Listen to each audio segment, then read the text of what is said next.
صحابی دے سیدنا زید ابن دسینہ رضی اللہ تعالیٰ عنہ اگر کافرو نیولے دے لاس پی ورلے تڑلی دی او داوت ہوئی چی سر در نکٹ کو او داوت ہوئی چی ورائے دا وورا دا اللہ دا پیغمبر ملگریا کتو ہے چی ما پریک دے زما پا زیبانی نبی علیہ السلام قتل کرے نو تا پریدو نبی علیہ السلام نو سر کٹو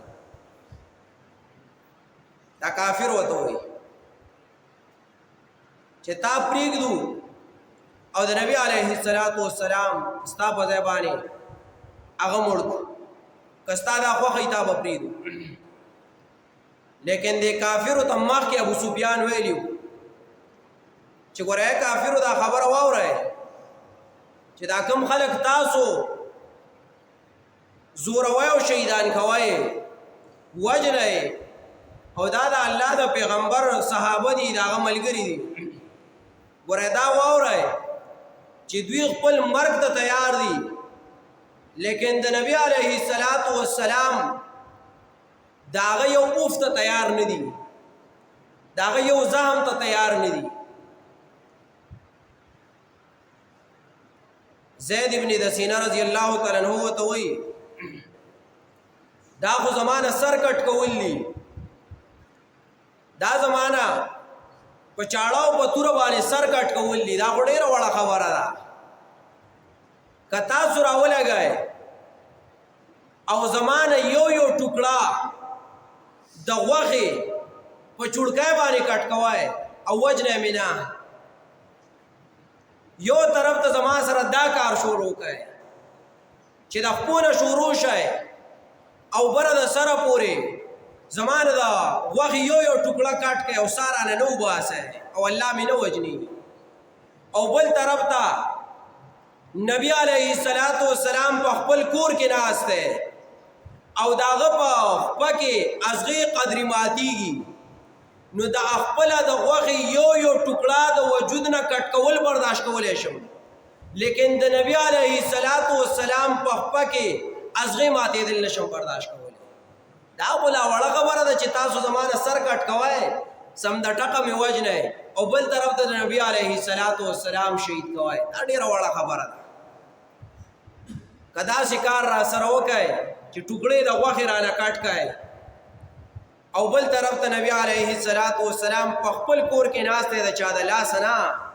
په خپل کور کې ناشته او په خپل کې ازغی ماتیږي غنم ماتیږي دا نشم برداشت کولای ابو سفیان وته وی ما تاسو ته ویلو چې ګوره د خلکو نه سکه قلار کې دا د نبی علیہ السلام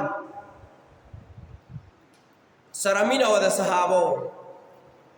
د نبی علیہ السلام سره د صحابو دومره مینا وا چې نبی علیہ السلام به توکانی توکلې صحابو ورته لاس نیو او هغه توکانی به زمکه ته نه پرې خودلې او هغه به خورلې هغه توکانی به زمکه ته نه پرې خودلې او هغه به خورلې د نبی علیہ السلام سره د صحابو دومره مینا وا یو ورځ نبی علیہ السلام زخمی شوی دی او د وجود نه وینه وته او هغه په یو لوخي کې ورواچوله او صحابي له ورکړه ورشه دا بار سیټ تتوي کړ دا راجمه زګه کړه چې دا انسان هر یو جز اشرف ته ډیر زیات وخت الله دا نو کله چانه لګ زم کټ شي پکار د چې دا سیټ ټکی خودلې شي لکه نکونه ویختان بریتونه کټ کول وغیرہ دا کټ کړي شي نو پکار د چې سیټ ټو ورځول شي ځکه نبی علیہ السلام وتوي ورشه دا وینه وسه او سیټ ته توي صحابي چې د نبی علیہ السلام د خوانه را دي خواشو اغلوخه په سر روانو وېس کړه هغه وینه د نبی علیہ السلام اوس کړه چې واپس راغی نبی علیہ السلام ته وینه د توي کړه سیټ د توي کړه صحابي ورله جواب ورکي او وی توي میکړه سنبال میکړه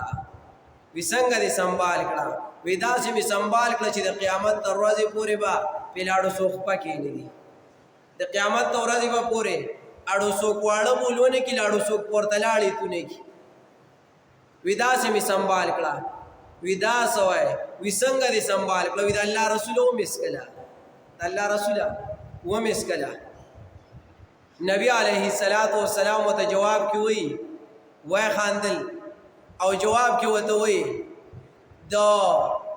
قیامت په ورځ چې ټول خلک راپورته شي او ټول خلک جهنم ته رواني او جهنم په واجب شوی صرف دا یو صحابي وای چې دی به جهنم ته نه ځي او دته به د جهنم اور نه نږدې کېږي دته به د جهنم اور نه نږدې کېږي وجه څه ده چې د ده په رګونو کې د جناب رسول الله صلی الله علیه وسلم وینه چلیدلې ده او چې په کوم وجود کې د جناب رسول الله صلی الله علیه وسلم وینه پرته ده هغه وجود ته هغه لاش ته نه په دنیا کې حشرات الارض نږدې کېدی شي نه ته په قبر کې حشرات نږدې کېدی شي او نه چې دی نو د قیامت په ورځ باندې د دوزخ اور مسح کولی شي دا وجه څه وه چې د دې هر څه نه باد شو وجه دا وه چې د نبي علیه السلام سره یې مینه وه وجه څه وه د نبي علیه السلام سره یې مینه وه چې د نبی علیه السلام سره مینه وه د هغې د وجې نه الله د دنیا د تکالیفو نه بچ کو او د قیامت په ورځ د